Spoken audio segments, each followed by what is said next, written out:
ശ്ലോകം 7. ഇനി ആ ഋതുക്കളെ വർണ്ണിക്കുകയാണ്. ആദ്യം ഗ്രീഷ്മ ഋതു.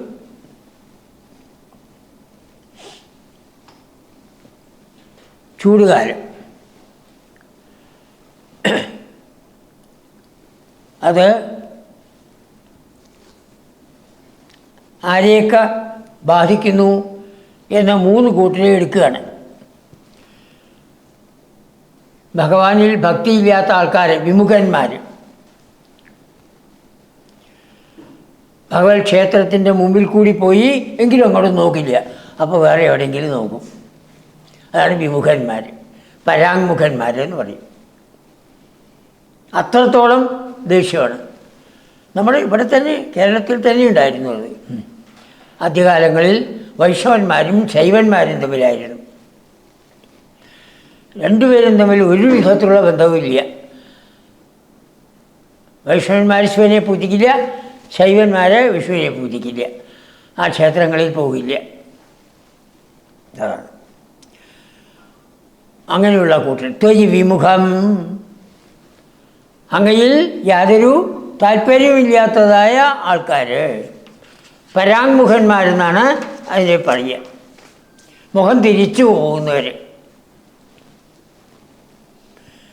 അവർക്ക് എന്ത് സംഭവിക്കണു? വേനൽക്കാലത്ത് താപഭാരം വഹന്തം, എന്തെന്നില്ലാത്ത ചൂട് അനുഭവപ്പെടും. ആര് ഭഗവത് സ്മരണയോടുകൂടി ഇരിക്കുന്നില്ലയോ, ഭഗവാനെ അംഗീകരിക്കുന്നില്ലയോ, വിമുഖന്മാരായിരിക്കുന്നുവോ, അവർക്ക് വർദ്ധിച്ചതായ ചൂട് അനുഭവപ്പെടും. ഇനി വേറൊരു കൂട്ടർ, തവ ഭജനവത് അന്തപങ്കമുച്ഛോഷയന്തം, ഭഗവാനെ ഭജിക്കുന്നത് പോലെ മനസ്സിൻ്റെ ഉള്ളിലുള്ളതായ ആ മാലിന്യം, അന്തപങ്കം, കാമക്രോധാദികൾ, രാഗദ്വേഷങ്ങൾ, അഹന്ത മമത, ഇതൊക്കെയാണ് മാലിന്യങ്ങൾ. ആ മാലിന്യങ്ങളെ ഉച്ഛോഷയന്തം, ഉണക്കുക. ഇപ്രകാരം വേനൽ വന്നാൽ ചളിയുള്ള ഭാഗമെല്ലാം ഉണങ്ങി കുട്ടികളും മറ്റും കളിക്കുന്നത് നമുക്ക് കാണാം. ചില കുളങ്ങൾ നിറച്ച് ചെടിയായിരിക്കും. അതൊക്കെ ഈ വേനലിൽ നന്നായിട്ട് ഉണരും, ഫുട്ബോൾ കളിക്കും അതിൽ. അതുപോലെ ഭക്തന്മാരുടെ മനസ്സിലെ മാലിന്യങ്ങളെ ഭഗവാൻ ഉണക്കിക്കളയും. തവ ഭജനവത്, ആര് ഭഗവാനെ ഭജിക്കുന്നുവോ, ആര് ഭഗവാനെ അംഗീകരിക്കുന്നുവോ, അവരുടെ ഉള്ളിലുള്ളതായ പങ്കം, ചളി, മാലിന്യങ്ങൾ, രാഗദ്വേഷങ്ങൾ, അഹന്താമമതകൾ, കാമാദികൾ, അതിനെയൊക്കെ ഉണക്കിക്കളയുന്നു.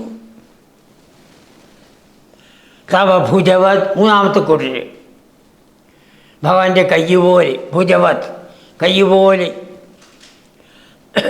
ഉദഞ്ചത് ഭൂരി തേജപ്രവാഹം, ഭഗവാന്റെ കയ്യിൻ്റെ ശക്തി എത്രയാണെന്ന് പറയാൻ സാധിക്കില്ല. വർദ്ധിച്ചതായ തേജസ് ഉള്ളതാണ് ആ കൈ. ആ കൈ കൊണ്ട് ആണ് ആ കംസനെയും മറ്റും കൊന്നത്. 10,000 ആനയുടെ ശക്തിയാണ് കംസനെന്നാണ് പറയുക.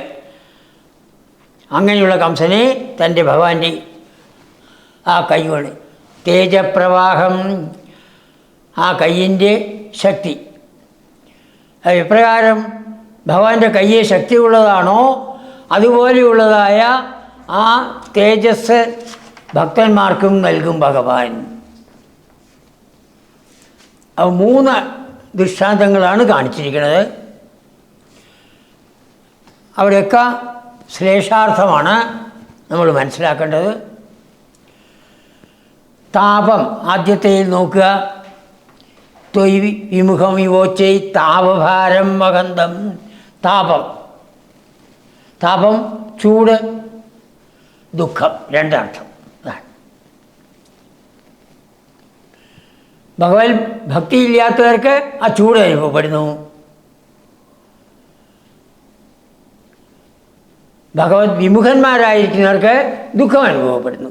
താപം, ദുഃഖം.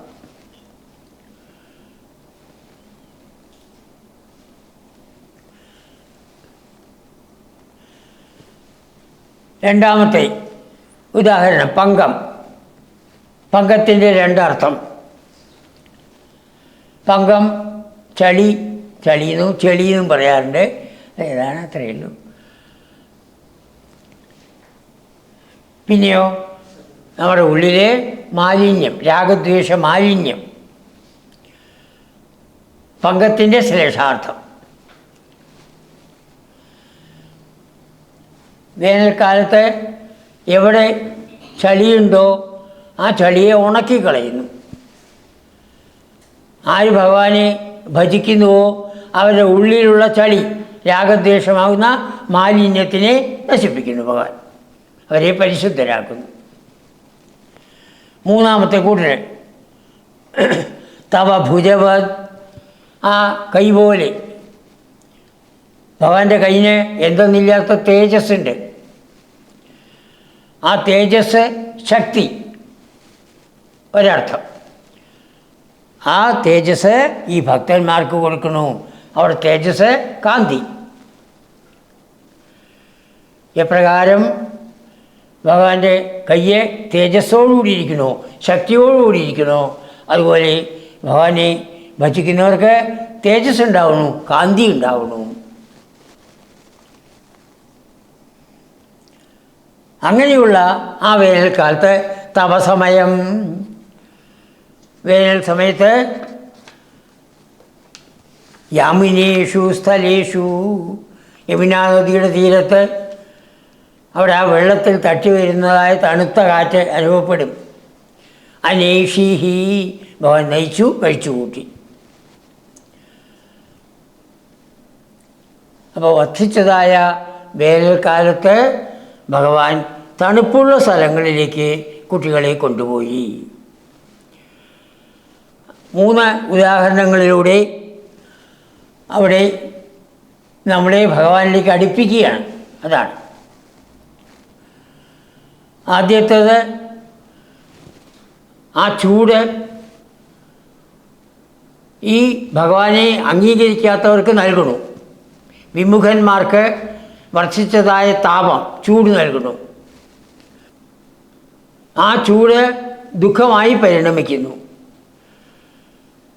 അപ്പോൾ സാധാരണയുള്ളവർക്ക് അത് ചൂടായിട്ടും, ഭഗവാനിൽ ഭക്തിയില്ലാത്ത വിമുഖന്മാർക്ക് അത് ദുഃഖമായിട്ടും വരുന്നു. രണ്ടാമത്തത്, ആര് ഭഗവാനെ ഭജിക്കുന്നുവോ അവരുടെ ഉള്ളിലുള്ള ചളിയെ, മാലിന്യത്തിനെ ഭഗവാൻ മാറ്റിക്കളയുന്നു, ഉണക്കിക്കളയുന്നു. സാധാരണ സ്ഥലങ്ങളിൽ, ചളിയുള്ള സ്ഥലങ്ങളിൽ അതിനെ ഉണക്കുന്നു. അപ്പോൾ ചളിയുടെ രണ്ടർത്ഥം. പങ്കം, ഭൂമിയിലുള്ളതായ ചളി, മനസ്സിലുള്ളതായ ചളി. മൂന്നാമത്തത് ശക്തി, തേജസ്. ഭഗവാന്റെ കയ്യിനും മറ്റും എന്തെന്നില്ലാത്ത ശക്തി, തേജസ്സുണ്ട്. ആ തേജസ്, കാന്തി, ഭക്തന്മാർക്ക് കാണാൻ സാധിക്കും. ഈ ശ്ലേഷാർത്ഥ പ്രയോഗത്തിൽ ഭഗവാൻ മറ്റേ വട്ടതിരിപ്പാട് മിടുക്കനാണ്, മുഴുവെടുക്കനാണ്. ഗ്രീഷ്മകാലം കഴിഞ്ഞു, വർഷകാലം വരികയാണ്.